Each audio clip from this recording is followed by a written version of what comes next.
کیا آپ جانتے ہیں کہ سال کے سب سے قیمتی 10 دن شروع ہو گئے ہیں جو آپ کی زندگی بدل سکتے ہیں؟ السلام علیکم ورحمۃ اللہ وبرکاتہ۔ Welcome back to my channel. کیسے ہیں آپ سب؟ امید کرتی ہوں آپ سب ٹھیک ہوں گے۔ ذوالحجہ کے پہلے 10 دن، آج یکم ذوالحجہ ہے۔ اکثر مسلمان اس حقیقت کو نہیں سمجھتے کہ کیا آنے والا ہے۔ اللہ قرآن میں فرماتا ہے کہ قسم ہے فجر کی اور 10 راتوں کی۔ اللہ تعالیٰ نے خود ذوالحجہ کے ان 10 دنوں کی قسم کھائی ہے، اور جب اللہ کسی چیز کی قسم کھاتا ہے تو وہ اس عظمت اور اہمیت کی علامت ہوتی ہے، یعنی اسے کبھی معمول نہیں سمجھنا چاہیے۔ ہم لوگ سمجھتے ہیں کہ شاید رمضان ہی سب سے بڑا موقع تھا اور اب ہم صرف اگلے سال کا انتظار کر رہے ہیں، لیکن نبی کریم صلی اللہ علیہ وآلہ وسلم نے فرمایا ان 10 دنوں میں کیے گئے نیک اعمال اللہ کو سب سے زیادہ محبوب ہیں۔ بخاری شریف میں یہ حدیث ہے، یعنی ذوالحجہ کے پہلے 10 دنوں میں کیے گئے اعمال اللہ کو بہت زیادہ پسند ہے۔ سبحان اللہ! یہاں تک کہ رمضان کے دنوں سے بھی زیادہ یہ 10 دن اہم اور خاص ہے۔ لیکن کیا آپ نے کبھی جانا کہ یہ دن اتنے خاص کیوں ہیں؟ کیونکہ یہ سال کا وہ واحد موقع ہے جہاں اسلام کے 5 ارکان کسی نہ کسی شکل میں جمع ہو جاتے ہیں: شہادت، ایمان، نماز، زکوٰۃ، روزہ، حج۔ یہ گویا روحانی طور پر ایک عظیم اجتماع ہے۔ ان 10 دنوں کی کوئی مثال نہیں۔ بے شک ان دنوں میں کیے گئے ہر نیک عمل اللہ کے ہاں بہت زیادہ محبوب ہوتا ہے۔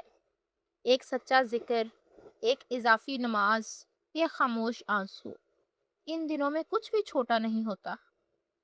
اصل فکر کی بات یہ ہے کہ کچھ لوگ یہ دن گزار دیتے ہیں مگر وہیں کے وہیں رہتے ہیں، نہ توبہ، نہ قرآن سے تعلق، نہ دل کی نرمی، جیسے اللہ نے رحمت کے دروازے کھولے ہوں اور وہ توجہ کے بغیر گزر جائے۔ آپ ایسا ہرگز مت ہونے دیجیے گا۔ ان 10 دنوں میں یہ کام ضرور کریں۔ 5 نمازیں وقت پر پڑھیں، اہتمام سے ادا کریں۔ ہر روز تھوڑا تھوڑا تھوڑا سا بالکل صدقہ کر لیا کریں۔ روزانہ قرآن پاک پڑھیں۔ عرفہ کے دن یعنی کہ 9 ذوالحجہ کا روزہ بھی رکھیں، ہو سکے تو۔ ذکر الہی کو بڑھائیں، تکبیرات کثرت سے پڑھیں۔ اللہ اکبر، اللہ اکبر، لا الہ الا اللہ، اللہ اکبر، اللہ اکبر، اللہ اکبر والحمد۔ ان 10 دنوں کو معمولی نہ سمجھیں اور ضائع تو بالکل بھی مت نہ کریں، کیونکہ یہ 10 دن اللہ کی طرف سے تحفہ ہے ہمارے لیے، اور اللہ کے تحفے کبھی معمول نہیں ہوتے، بالکل معمولی نہیں ہوتے۔ اللہ تعالیٰ کا تحفہ ہو اور وہ معمولی، یہ تو ہو ہی نہیں سکتا۔ اللہ ہمیں ان 10 دنوں میں نیک اعمال کرنے کا اور بہتر مسلمان بننے کی توفیق عطا فرمائے۔ آمین ثم آمین۔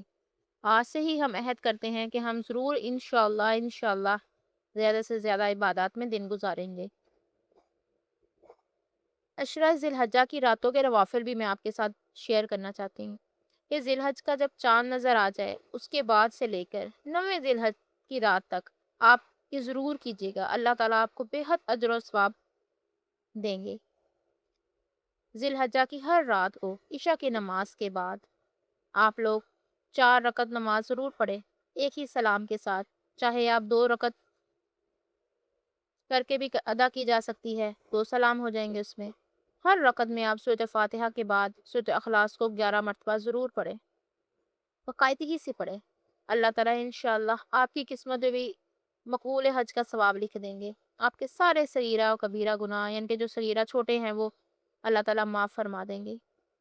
اللہ تعالیٰ تمام آفات سے محفوظ رکھتے ہیں انشاءاللہ۔